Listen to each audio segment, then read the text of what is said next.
Good morning, good afternoon. How are you guys doing? I hope that you guys are having a great Sunday. Um, just want to talk to you a little bit um, about fear of the future. Um, excuse me. I know that if you do pay attention to my social media, sometimes some people may be taken aback and actually may feel some kind of way about when Yah uses me to proclaim judgment. Um, in particular, when it pertains to speaking judgment against the United States. I'm going to explain something to you or explain some things to you. Don't know if that's going to change how you feel about it. A lot of people get real nervous and are afraid of proclamations and judgments or what have you. A lot of people are afraid to even touch the book of Revelation. Um, when it's always fascinated me. I've I've never been afraid when I read the book of Revelation, right? It's always been like I will always try to play it out like some sort of movie in my mind, how the end time is going to be. And it would literally excite me. Like, yo, this is really going to happen? Yeah, it's really going to happen. And I know some people say, oh, it's symbolic. You know, I'm not sure why there are people that are afraid of the future or in terms of judgments, end time prophecies, or what have you. You know, let's just be honest and real. I do not care who's in office. I do not care how the economy grows.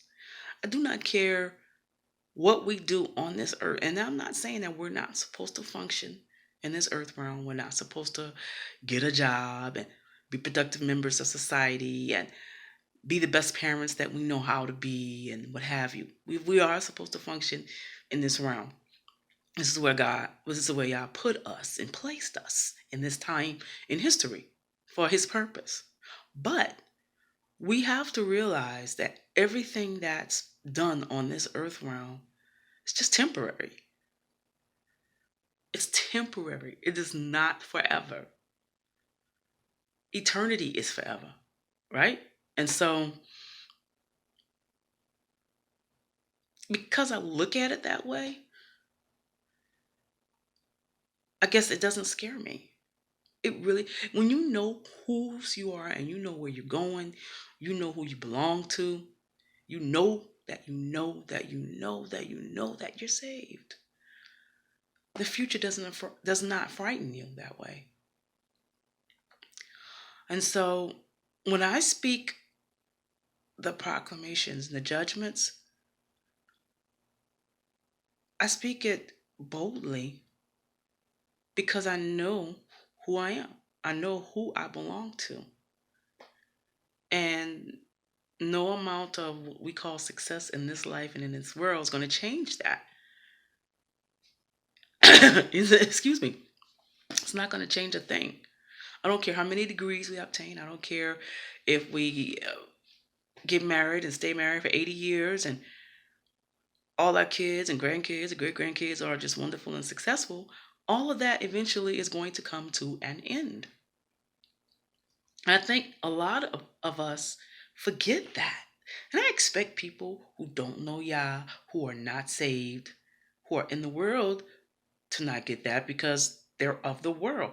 But when people who say that they are saved and they know Yah and they know His word and they read His word, when they start forgetting it and start acting like this is all there is, it makes me scratch my head. Who are you in love with? Are you in love with this world? Or are you in love with Yah? Now, I'm going to talk about it. A lot of people don't talk about it, but you know that I talk about things that other people don't talk about. That's part of what Yah has me here for. The United States is under judgment.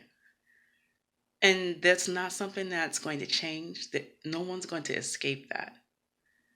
Okay? And the reason why this country is under judgment and will be placed under judgment is because of the history, the true history of this country. If we were to take the United States and rip it off the map and wring it like a towel, the blood of our ancestors just pour forth.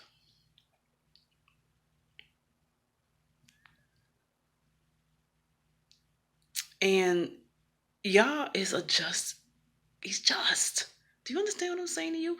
Wait, okay. The very first person that was born on the face of this earth was a murderer. He murdered his own brother. And when he murdered his brother, Yah said, I heard Abel's blood cry from the ground. You don't think that Yah cares about when folks are murdered unjustly? And what happened to Cain, the very first child born on the face of this earth, the earth that Yah had just finished creating? He cursed Cain to live a life of a vagabond, to never see his family again. You mean to tell me that Yah cursed Cain, but he ain't gonna judge America? Cain only killed one person. How many of our ancestors were murdered, tortured, dismembered? And you don't think Yah has not heard their cries? Their blood does not cry unto Yah? You don't think that Yah is not going to justify and vindicate every last one of them, even the ones that died this year unjustly? You don't think that Yah is not going to judge America? I'm sorry, you are in a state of delusion and you are in great denial. And it's not even a matter of forgiveness. I can't speak for everybody, but I forgive you. But my forgiveness or corporate forgiveness from us has nothing to do with what Yah has pronounced and proclaimed is going to happen.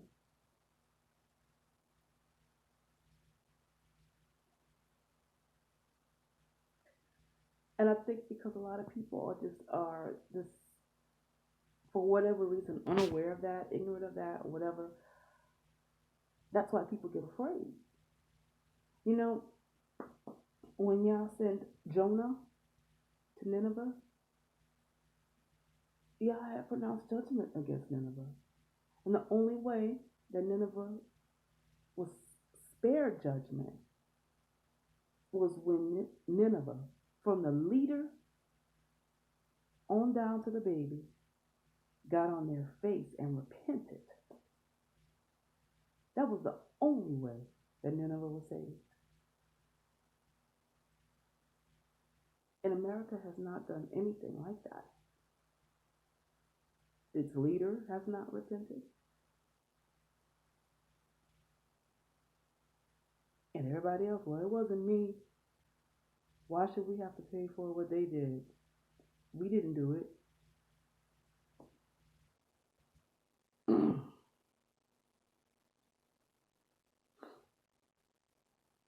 You know, it's a shame. Like I said, it has nothing to do with forgiveness on our part. We forgive you.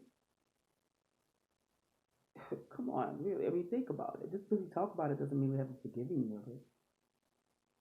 There have been some men that have made YouTube videos of other races that stated, hey, if it was us, You guys are reacting a whole lot better than we would have if it was us and our families that have been treated the way you have been treated. So yeah, we've forgiven you.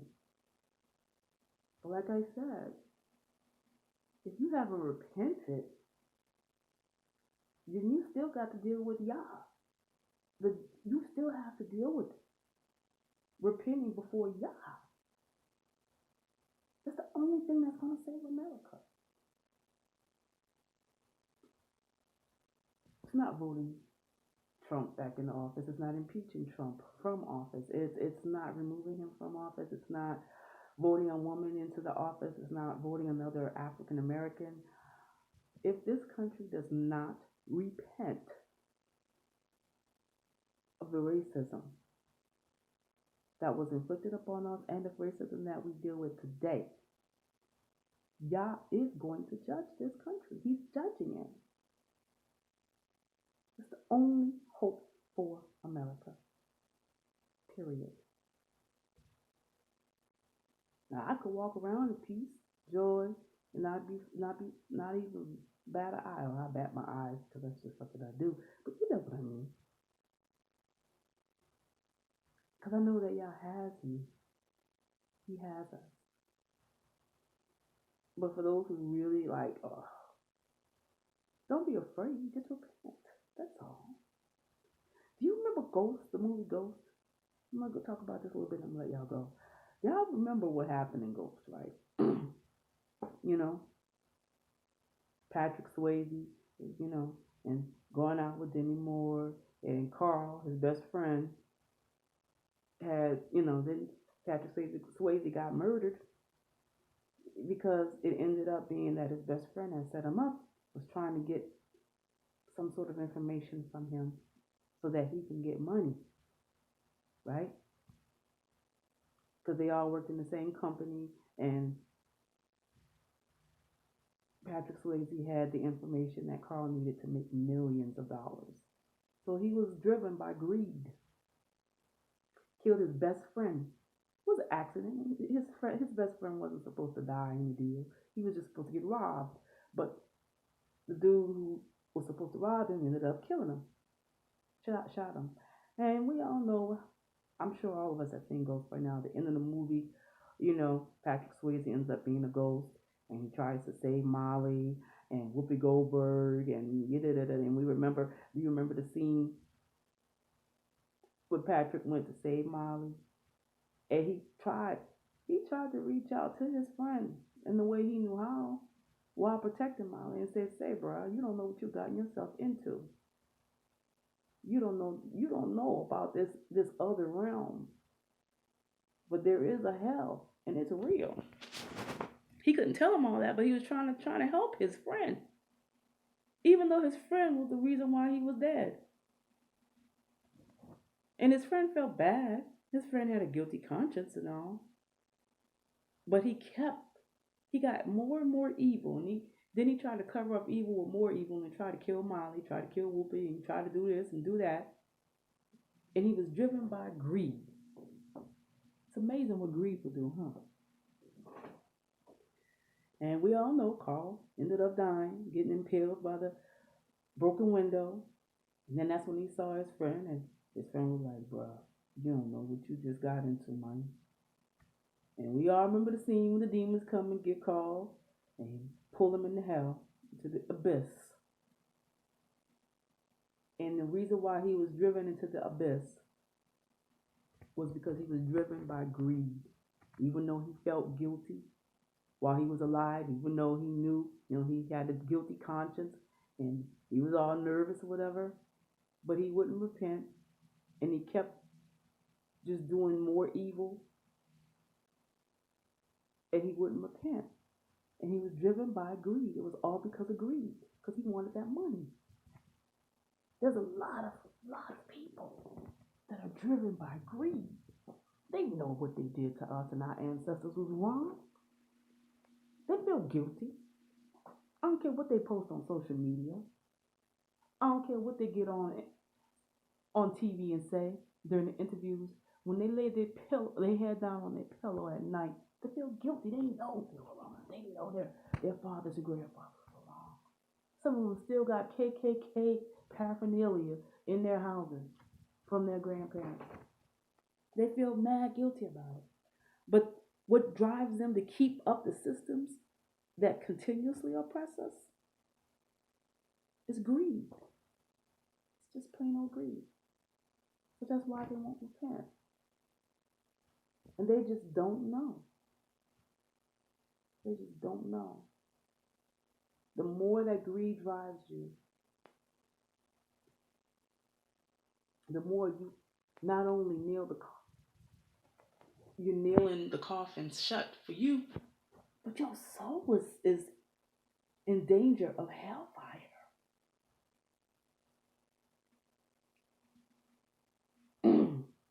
There's a lot of people know that the jail system is wrong, but they keep pumping it and perpetuating it and funding it. Why? Because they're making money off of it. There's a lot of people that know that drugs and pills are wrong, but they keep prescribing it. They keep making the money. They keep making the drugs. Why? They keep growing it. Why? Because they're making money off of it. Greed. There's a lot of people that know that the systems in place are wrong, but they continue to support, or they don't say nothing, which is just as much as supporting and funding it. Why? Because they don't want to threaten their lifestyles. They'll send our kids to jail so they can send their kids to Yale. And their kids are dumb as a doorknob that don't have no scholarship.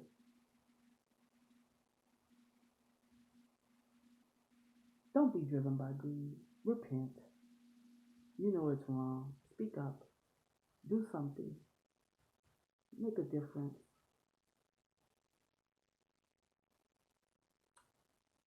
That's the only hope for America and for your soul.